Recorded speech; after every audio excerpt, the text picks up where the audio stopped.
Kayo, nandito naman po ang pobreng Kapampangan.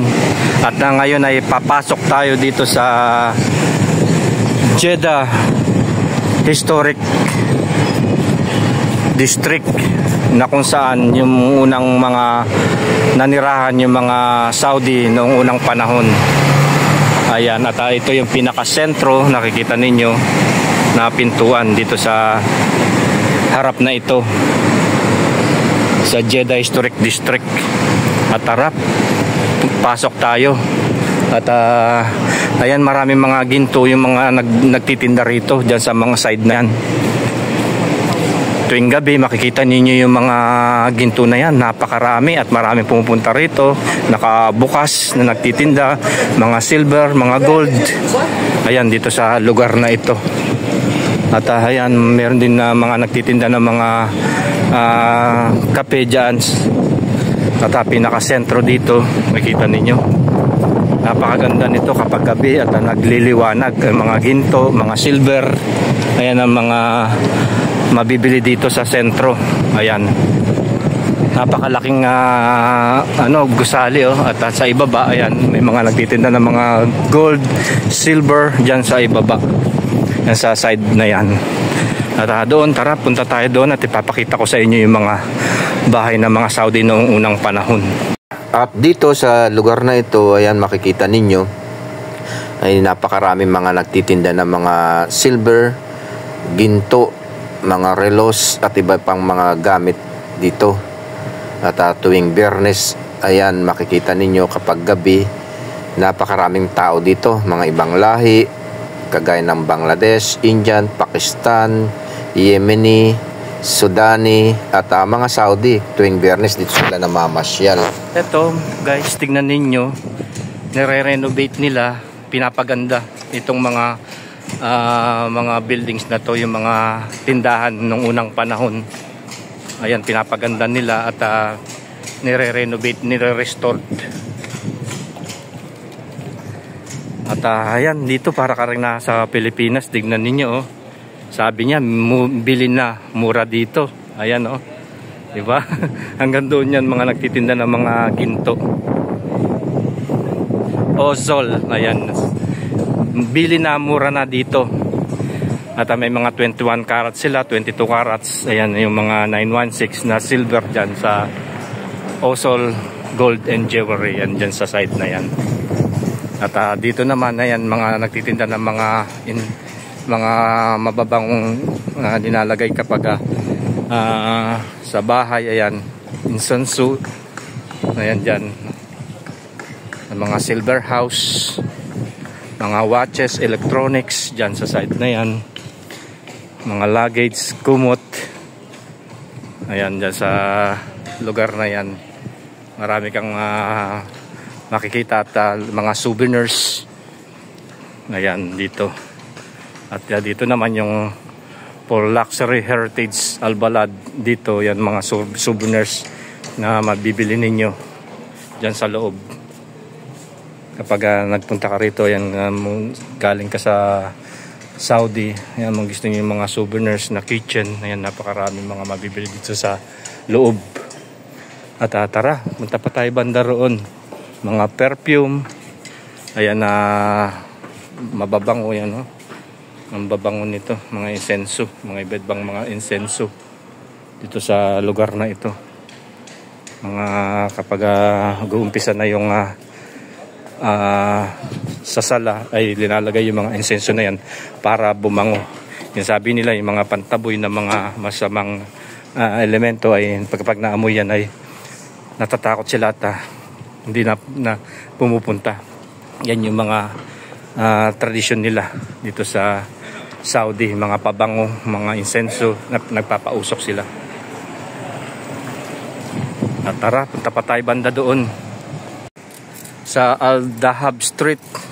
Itong lugar na ito ay mayroon na nag-uugnay na dito sa papasok doon sa pintuan na yon na pinakita natin. At dito ay yung sinasabi ko sa inyo na mosque na pinakamatanda dito nung mga ilang taon, century pa ang nakalipas.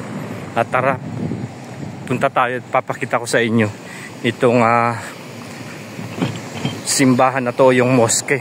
Kung ilang daan taon na yung nakalipas, ayan, at nakatatag pa rin. Ito, yan ang mosque. Ito yung Al-Ma'amar Mosque. At napakatagal na ng panahon na ito. Itong mosque na to ay ito yung pinagsasambahan ng mga Saudi noong unang panahon pa. Itong Al-Ma'amar Mosque is one of the ancient mosque in Harat Al-Yaman, Jeddah. The mosque was built in the early historical period of the year 1086 ETS to 1094 ETS. 1676 AD to 1683 AD. It is considered one of the most prominent archaeological monuments that have remained intact in the city of Jeddah since its inception. Ayan, ito yung mosque na sinasabi ko sa inyo na matagal na ng panahon. Yung Al-Ma'amar Mosque. Diba? Ayan, napakatagal na pala nitong mosque na ito, mosque na ito. So, ayan, pagpasok mo dito, ayan, mga souvenirs, mga antique, mga jar at mga camel na mga display. Yan, dito ka makakakita at makakabili ng mga antique, mga souvenirs. Yan, dito sa Al-Wizam. At tara, punta pa tayo banda doon, guys. At ito yung Hijaz House na napakatagal na rin ng panahon nito. Itong mga coffee museum at itong kulay berde na yan, oh. Tingnan ninyo yung bahay na yan, oh, kulay berde. At itong bahay na yan, oh, ang laki-laki. Kung ilang floor yan, 1, 2, 3, 4. Ayan yung building na yan. At itong kulay berde na ano na to, bahay. Dito makikita yan sa pinakasentro. At tara, pasok pa tayo banda rito. At dito naman, ito yung historical Hajj Road sa eastern, dyan sa east. At dito yung sinasabi nilang Nasif Historical House. At papakita ko sa inyo itong Nasif Historical House. At dito sa pinakasentro, ayan, makikita nyo yung canyon na yun. Napakatagal ng panahon na yan. Kung yan yung mga gamit nila siguro na pandigmaan nung unang panahon pa. Kung ilang century pa yan. At ito yung sinasabi ko na yung Nasif Historical House. Napakalaki, oh. Yan yung gobernador ng Jeddah na si Nasif, na kung saan ang hari ng Saudi Arabia. Diyan sa tumutuloy si Ibn Saud, diyan sa lugar na ito. At ito yung pinakamatandang mga puno dito, yung puno na ito na sinasabi nilang House of a Tree. Ayan, makikita ninyo, yan yung team tree diyan sa harap ng museum ni Naif, ng governor ng Saudi Arabia. Ayan. At ito naman itong canyon na ang tagal ng panahon na ito, kung ilang century na to. Tingnan ninyo, oh, halos na ano na, nangalawang na at antigas. Yan yung canyon. Kikita ninyo, o, diba? Ayan yung canyon, tatlo sila dito sa pinakasentro. At ito naman yung bahay pa na mga tindahan na matagal na rin panahon na nandito. Ayan, ito yung Souk Al-Alawi. Ayan, itong lugar na to, itong side na ito. At ayan, oh, nakikita ninyo itong Naif Museum. Napakalaking museum ito. So tara, pasok tayo at papakita ko itong sa lugar na ito. Ito yung name tree na napaka tagal na ng panahon niya, no? Nataas na, oh. Ang laki ng ano niya, ng katawan niya. Ayan. At may mga oras na pumapasok diyan, may mga nagbabantay diyan. At ang oras ng pagbisita dito, alas 10 ng umaga hanggang alauna ng hapon. Alas 5 hanggang alas 9 ng gabi. Ayan yung Bip Nasip, stand at scenic landmark in historic Jeddah. Closely connected to King Abdulaziz Al Saud, the founder of Kingdom Saudi Arabia. The founding king resided at Bip Nasip and handled government matter here in following his arrival in Jeddah in 1924-1925. The office remains a testament of that pivotal era in addition to its historical significance. Bip Nasip is also architecturally important, being one of the pioneering houses in the architectural style of the district. Ito siya, oh. Napakaganda ng ano na to, museum na ito sa loob. Oh, napakalaki. At ayan, ito yung naman ang pinakamatandang puno na ito. Matagal ng panahon yan. Hindi ko alam kung ilang taon na itong puno na yan, yung TM3. At taray, papakita ko lang itong sa side na ito. Ayan, oh.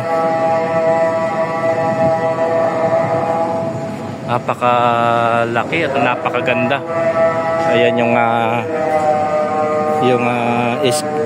exquisite Roshan displayed in Nasip House, Historic Jeddah, Royal Institute of Traditional Arts. Ito yung napakaganda ng pagkakagawa ng kanilang mga arts, oh. Yung mga wood carving, ang gaganda, oh. Yung mga intricate wooden Roshan is a testament of historic Jeddah, rich history and cultural exchange along the Red Sea trade routes. These decorative panels have become signature architectural elements of the region. Explore historic Jeddah and discover more fascinating details. Ang ganda niya, oh.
Der hat mir auch gesagt, dass meistens die Ministerien dann fragen, kann ich deine Vorschau lesen? Selbst.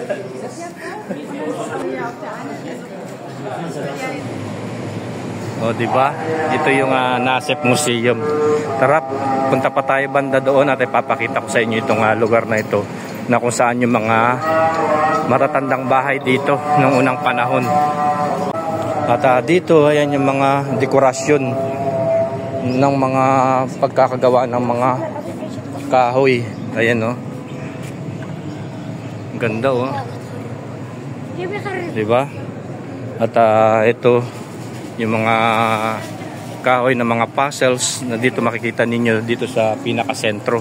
At ito puno itong pintuan na yan, no? Napakatagal na ng panahon. Pero nandyan pa rin at pinapakita nila yung tradition nila at para makita ng mga kabataan na mga Saudi noong unang panahon na ito yung kanilang mga istorya noong unang panahon na mga pintuan na napakatagal na ng panahon. Itong mga pintuan na to, kahoy oh. Antitibay, kung ilang century na yan. Ayan oh. At ayan, pwede kayong umupo dyan sa side na yan, magpahinga. At tara, pasok pa tayo banda rito. So guys, yung mga kagamitan nila noon na yung mga panggiling nila ng mga tinapay. Ayan oh. Kinalawang na sa sobrang tagal na. Ayan yung mga ano nila ng mga gamit nila, pamputol. Ayan oh, di ba? At tara, pasok pa tayo banda rito. At heto guys, ipapakita ko sa inyo itong mga sangkap na ginagamit at dumayo dito sa Saudi Arabia. Ayun yung mga sangkap nila na ginagamit sa pagluluto ng mga iba't ibang mga nasyon na dumayo dito at ipinalaganap itong mga spices na yan. Kagaya nito ng herb spices around the world sa iba-ibang lugar. Kagaya ng Middle Eastern, Indian, Thailand, Vietnamese, Chinese, Japan, North African, South African, Greek, Italian, Latin American, and Caribbean, and Mexican. Ayan, kung saan yung mga lumaganap at ibinahagi nila yung kanilang mga herbs dito sa Saudi Arabia. At alam niyo ba kung ano yung mga pangalan nito?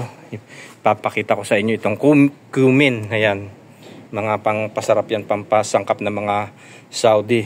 At itong bay leaf, dried pepper, cloves. Ayan.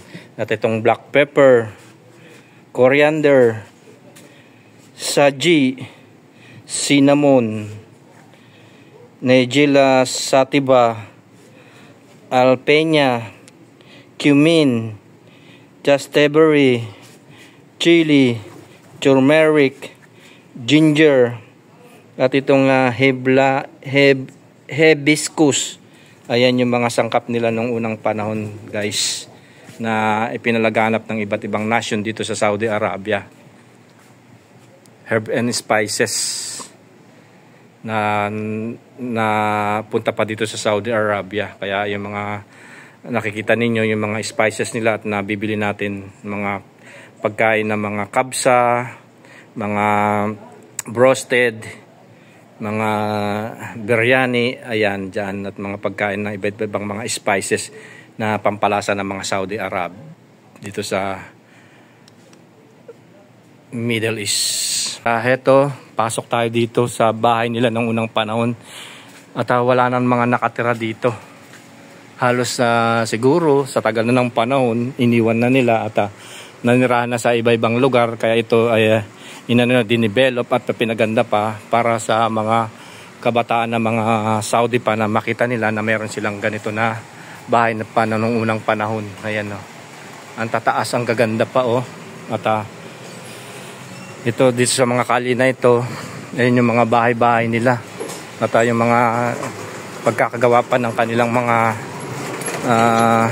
bintana. Ayan oh. Mga sinaunang mga karpintero. Ayan, napaka taas nitong bahay na ito. Yan yung mga bahay ng mga Saudi noong unang panahon.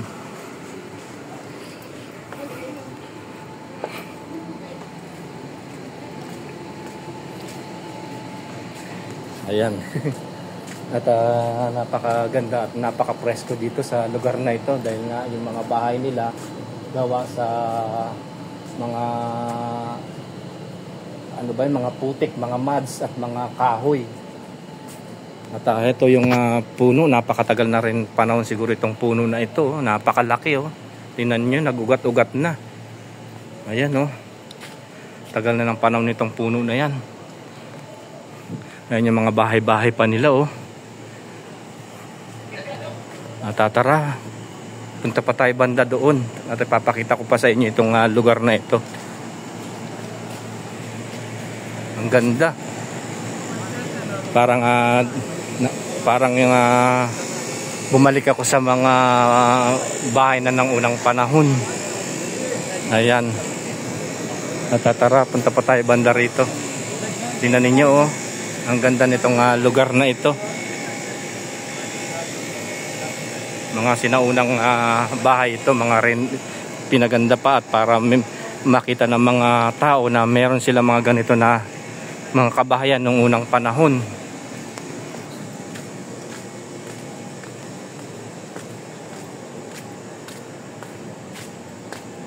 Napakaganda oh. Tingnan ninyo oh, ang tataas.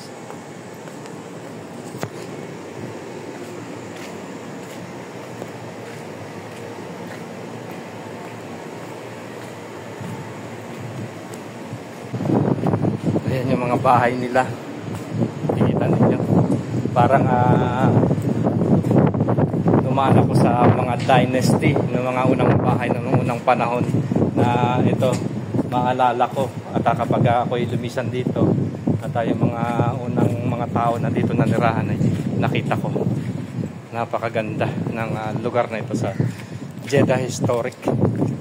Ang tataas ng mga bahay.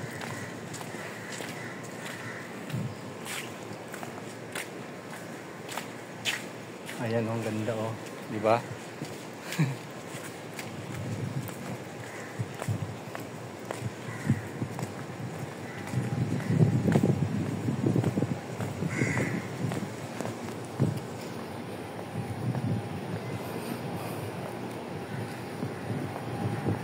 Ito yung mga tindahan nung unang panahon. Diyan mga establishment diyan sa ibaba.